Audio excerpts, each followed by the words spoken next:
There is a monster from Greek mythology so cruel that it would snatch living men from the deck and devour them along with their screams in the middle of the sea. Her name was Scylla. Getting close to her cave was the same as signing your own death sentence. Scylla haunted the rocks of a narrow strait facing the whirlpool of Charybdis. On one side was her, on the other, Charybdis, a monstrous whirlpool capable of swallowing entire ships. There was no safe way out. Anyone passing through there could only choose which nightmare they wanted to face. But the scariest part is that in some versions of the myth, Scylla wasn't born a monster. She was a beautiful young woman, admired and desired, until she was cursed by the sorceress Circe, who deformed her body and turned her life into hunger, pain, and death. Circe acted out of jealousy. She was in love with the sea god Glaucus.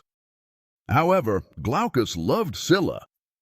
Scylla became a living nightmare. She had 6 monstrous necks, with the heads of hungry dogs and teeth as sharp as blades.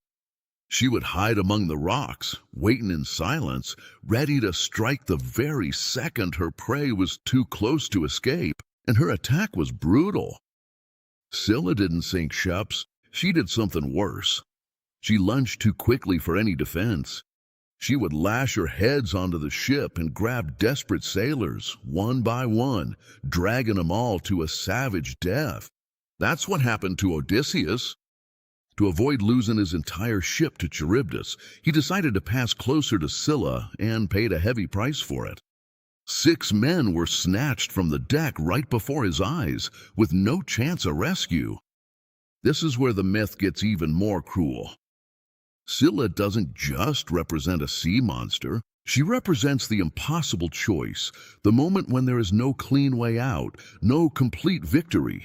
There is only the chance to survive by losing a part of yourself.